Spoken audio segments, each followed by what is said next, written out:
I'm back, and with a baby on the floor. So, where were we? Yeah, Anki decks.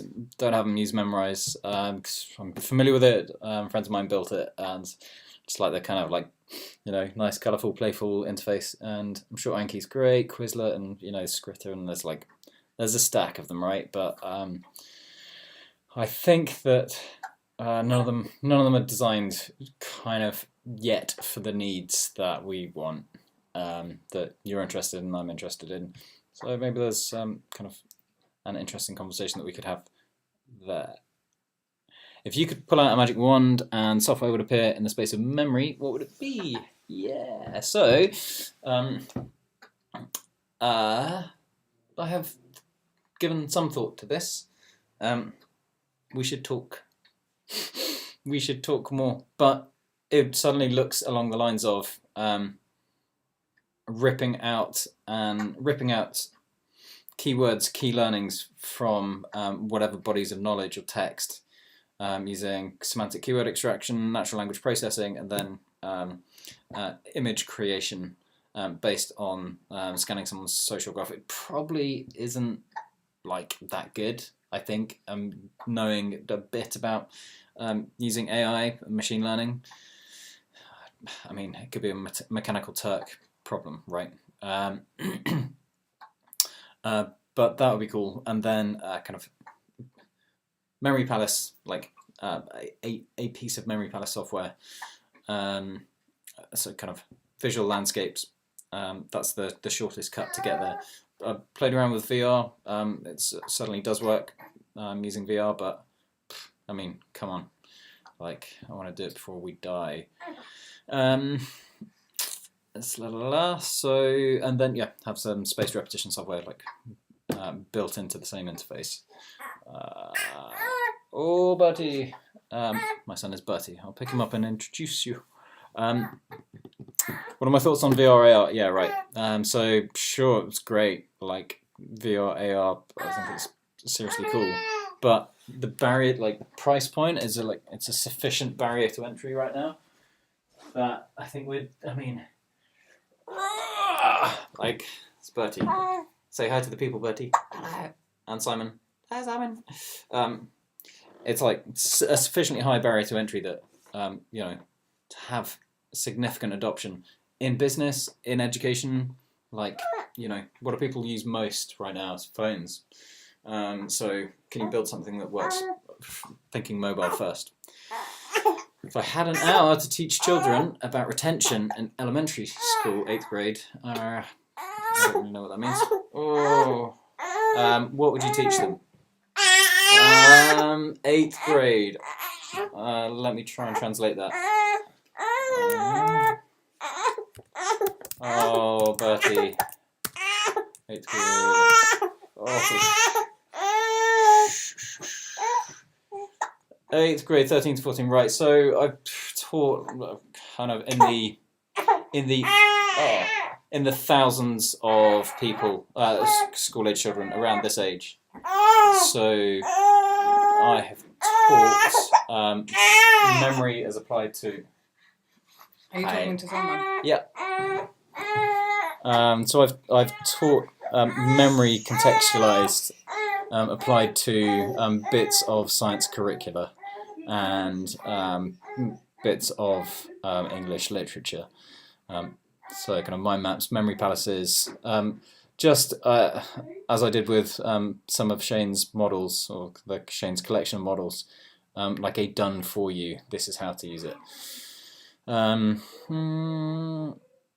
What are some interesting stories you have about using your memory techniques in real life? Yeah.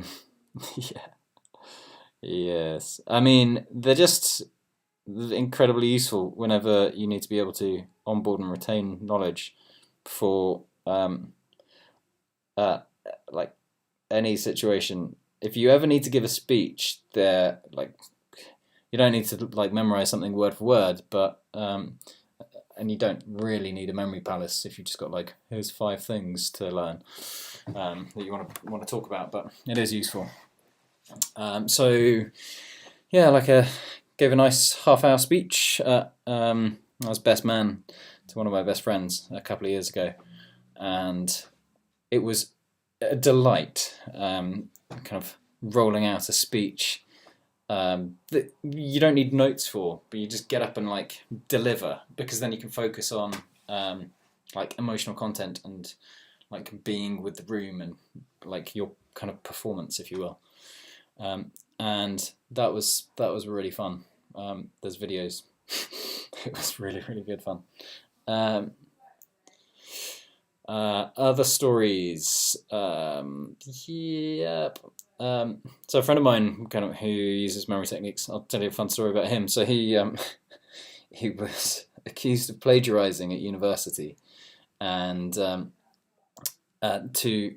which I think maybe he had done, just kind of lifted text and copied it out, and but he's also very well versed in memory techniques.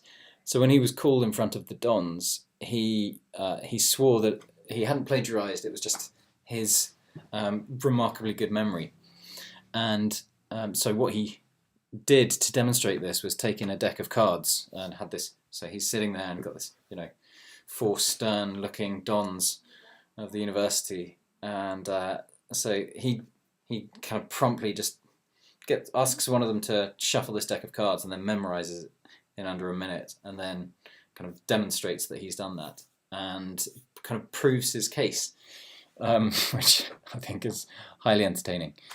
I have used memory techniques in training myself, going through Komodo training. There are bodies of knowledge that you need to learn. Some of them are usually quite straightforward, but like history, core knowledge, operational strategy, and to teach to other people in leadership programs. What do you tell people when they say, why don't you just use paper or an app? I say a number of different things, depending on how much I care. That sounds quite harsh, but and some people say, like, well, why bother remembering anything? And like, I mean, yeah, who gives a shit? I used to spend time persuading people, like explaining that the fabric of all of our decisions and the essence of us is a function of memory, and why leave that to happenstance when you can construct a far more enriching experience of life by having a deeper understanding of the world around you and being able to articulate that and provide that for other people as well as for yourself. Like, I don't know, you could just like wander around being ignorant. But there's only so many people you can bother telling that to, and then it gets boring. So, next question: how do you organise your commonplace book, or Memex, arose by any name, smells of sweet, for your knowledge from different sources? Yeah. Did you check out the video that I shared a while back? Let me see.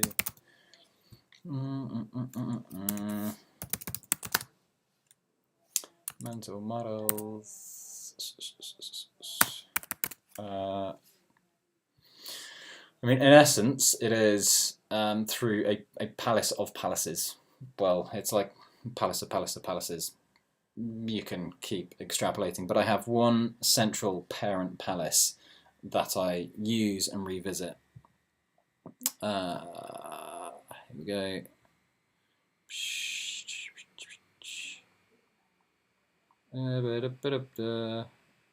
Like this.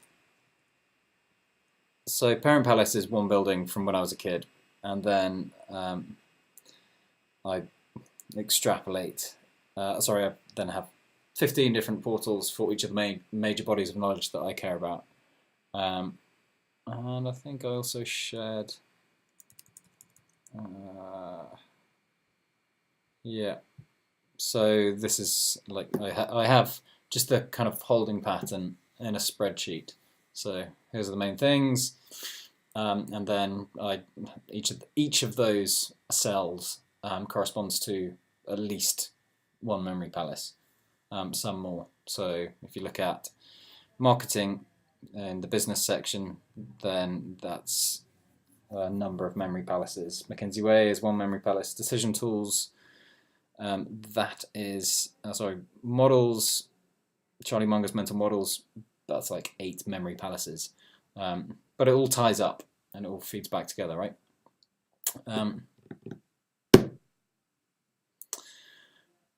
How do you keep your important memory palaces in text as well? Yes, ping, just showing you Google Sheets, and that's where. Building a palace still takes a fair amount of effort for me. How much easier does it get? I mean, define. Like, you can kind of do it on the fly, but it depends on the size of the palace, right? I mean, you could just literally, you can walk out the house, or, you know, even if you've never been to a building, you can like mentally, before this is the first time you visited it, you can just stand there and go, oh, here's the door, there's one, there's like second location, third, fourth, 5, 6, 7, 8, 9, 10, and then you've got like, okay, here's 10 points. Like some people like go around and take photos, but I mean, Google Inside exists, Google Street View exists. You kind of don't really need to bother doing that. So I don't. But yeah, it's like, you know, quick on the fly. You can just do it. And let's see what else. Yeah, you can like just build a palace there and then. But then, for me to like create a palace and to show to other people, for example, like here's a picture, here's a bunch of different locations around that picture with a sense of depth perception. Here's some images that correspond to different bits and knowledge. That took like maybe, I don't know, an hour, half an hour. I've got some of the assets already in place. But yeah, something like that. This part could be sped up. We should talk about it. All right.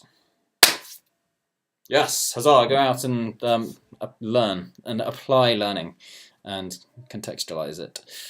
So yeah, let's meet. Give me a shout. Interested to see what emerges from our conversations. Ciao.